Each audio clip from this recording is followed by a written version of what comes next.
गरीबी क्या है? गरीबी एक जटिल समस्या है। इसके कई पहलू हैं और इसके कई कारण हैं।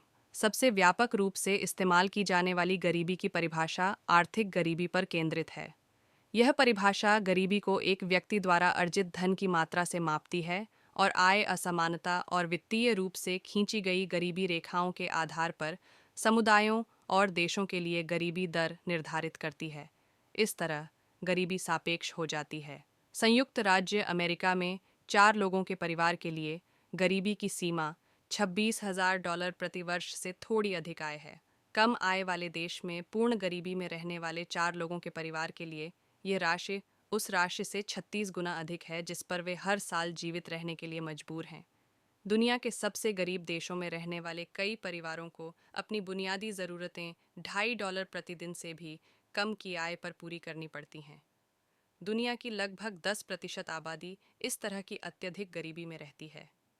गरीबी को सख्ती से आर्थिक असमानता के रूप में समझना और सापेक्ष गरीबी सीमा के साथ इसे मापना गरीबी को बेरोजगारी, खराब जीवन स्तर और कम आय से अधिक के रूप में देखना मुश्किल बनाता है।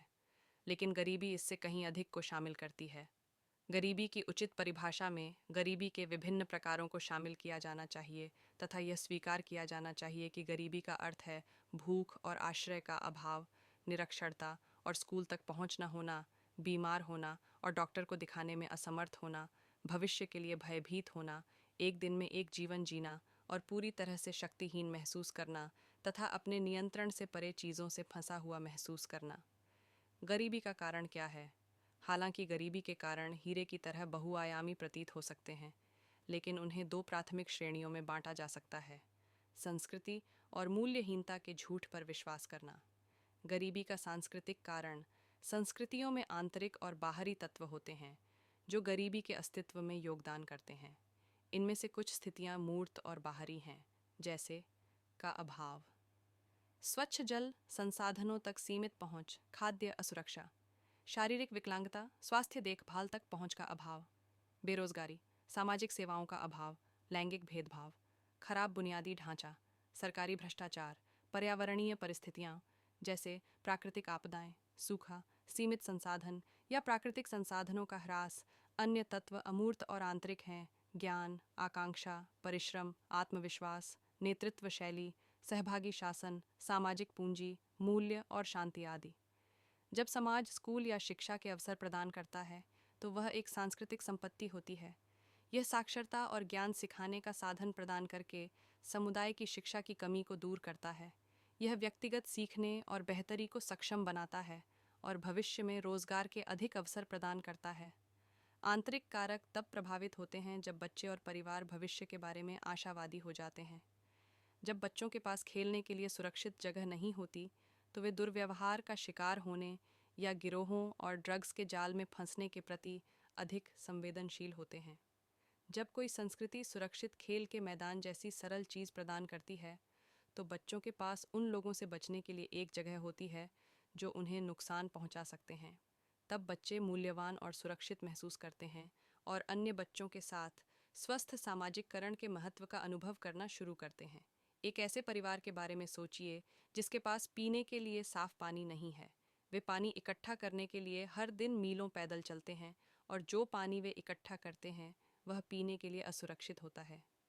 ऐसा पानी हैजा, टाइफाइड, दस्त, पेचिश और यहाँ तक कि पोलियो जैसी बीमारियों को फैला सकता है।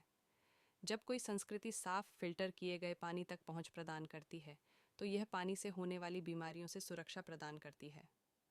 जब किसी बच्चे को पानी के लिए मीलों पैदल चलने की ज़रूरत नहीं होती है तो उसके पास शिक्षा और पारिवारिक अवसरों के लिए भी समय होता है। सुरक्षित पानी सिर्फ शारीरिक स्वास्थ्य से कहीं ज़्यादा असर डालता है। और एक ऐसे बच्चे के बारे में सोचिए जो कूड़े के ढेर में पला बड़ा है। वह कचरे और अव्यवस्था से घिरा हुआ है। यह संदेश देता है, तुम कचरा हो। बाहरी वातावरण और अस्वस्थ रहने की स्थितियाँ इस बच्चे की गरीबी का हिस्सा हैं, लेकिन पर्यावरण द्वारा दिया गया संदेश भी उतना ही विनाशकारी है और यह एक कारण हो सकता है कि बच्चा गरीबी में क्यों रहता है। व्यक्तिगत रूप से इन आंतरिक और बाहरी तत्वों का उपयोग अक्सर गरीबी को समझाने और यह बताने के लिए किया जाता है कि कोई व्यक्ति, परिवार या समुदाय गरीब क्यों है। इन तत्वों या स्थितियों को संबोधित करने के लिए रणनीति विकसित करना मददगार है और गरीबी के विभिन्न मूल कारणों को संबोधित करने का एक तरीका प्रदान करता है। बेकारी का झूठ गरीबी का कारण बनता है। गरीब लोग अक्सर मानते हैं कि वे असफल हैं और उत्पीड़न और निराशा का यह संदेश उनके बेहतर भविष्य की उम्मीद करने की क्षमता को प्रभावित करता है। उनके दादा गरीबी में रहते थे, उनके पिता गरीबी में रहते थे। यह चक्र उनके साथ जारी रहता है और अगली पीढ़ी तक भी जारी रहेगा। जब लोग गरीबी के इस झूठ पर यकीन कर लेते हैं कि वे अपनी परिस्थितियों के कारण बेकार हैं, तो वे पीड़ित बन जाते हैं। वे उम्मीद खो देते हैं और बिना उम्मीद के बेहतर तरीके का सपना देखना मुश्किल होता है और सकारात्मक बदलाव का एजेंट बनना लगभग असंभव होता है। जब गरीबी में जी रहे लोग खुद को कमतर आंकते हैं और भविष्य के लिए कोई उम्मीद नहीं रखते, तो उनके रिश्ते प्रभावित होते हैं। वे दूसरों के लिए कम सम्मान रखते हैं और उन्हें विश्वास नहीं होता कि उनके रिश्ते बेहतर हो जाएंगे।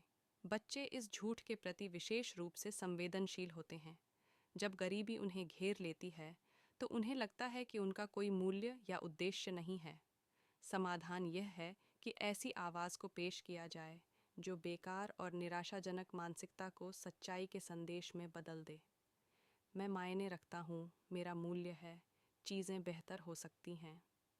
मानसिकता में यह बदलाव तब सबसे आसान होता है जब यह किसी व्यक्ति के भावनात्मक विकास के शुरुआती दौर में किया जाता है। इसीलिए यह सबसे अच्छा है कि इसे बच्चे के साथ किया जाए। इस तरह झूठ आकार नहीं ले सकता और बच्चे की पहचान को प्रभावित नहीं कर सकता। सत्य की आवाज़ एक छोटे बच्चे के जीवन में मजबूत और प्रभावशाली हो सकती है। गरीबी से मुक्ति संभव है। गरीबी के कारणों को सुलझाना गरीबी को चाहे जिस प्रकार मापा जाए। हमारा समग्र बाल विकास मॉडल गरीबी संस्कृति के बाह्य कारकों को संबोधित करता है।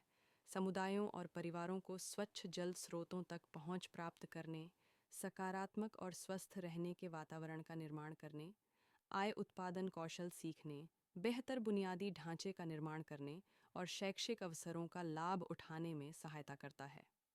लेकिन बाल गरीबी से लड़ने का हमारा तरीका इन बाहरी कारकों तक ही सीमित नहीं है। यह सच्चाई के आंतरिक और शाश्वत संदेश पर बहुत जोर देता है कि हर व्यक्ति मायने रखता है। हमारे बाल प्रायोजन कार्यक्रम के माध्यम से हम बच्चों पर गरीबी के सभी प्रभावों को संबोधित करने के लिए समग्र देखभाल प्रदान करते हैं। यह समग्र देखभाल है जो गरीब बच्चों को पूरी तरह से विकसित होने और जिम्मेदार और पूर्ण वयस्क बनने में मदद करती है। समग्र देखभाल का मतलब है पूरे जीवन की देखभाल। यह दीर्घकालिक है और यह व्यापक है। इसका मतलब है कि हम ऐसे अवसर प्रदान करते हैं जो स्वस्थ आध्यात्मिक, शारीरिक, सामाजिक और आर्थिक विकास को प्रोत्साहित करते हैं। हम आत्मसम्मान और स्वाभिमान का निर्माण करते हैं, मूल्यहीनता के झूठ से लड़ते हैं और हम गरीबी में फंसे शिशुओं और माताओं की मदद करने, भविष्य के नेताओं को विकसित करने और चिकित्सा आपात स्थिति और प्राकृतिक आपदा के बाद पुनर्वास जैसी महत्वपूर्ण ज़रूरतों को पूरा करने के लिए पहल के साथ गरीब परिवारों की शारीरिक और बाहरी ज़रूरतों को पूरा करने में मदद करते हैं। विकास कार्यक्रमों के विश्लेषण में विशेषज्ञता रखने वाले शीर्ष विकास अर्थशास्त्रियों के एक सर्वेक्षण के अनुसार गरीबों की मदद के लिए बाल प्रायोजन सबसे प्रभावी दीर्घकालिक विकास हस्तक्षेप है, क्योंकि यह गरीबी के बाहरी और आंतरिक कारणों को संबोधित करता है।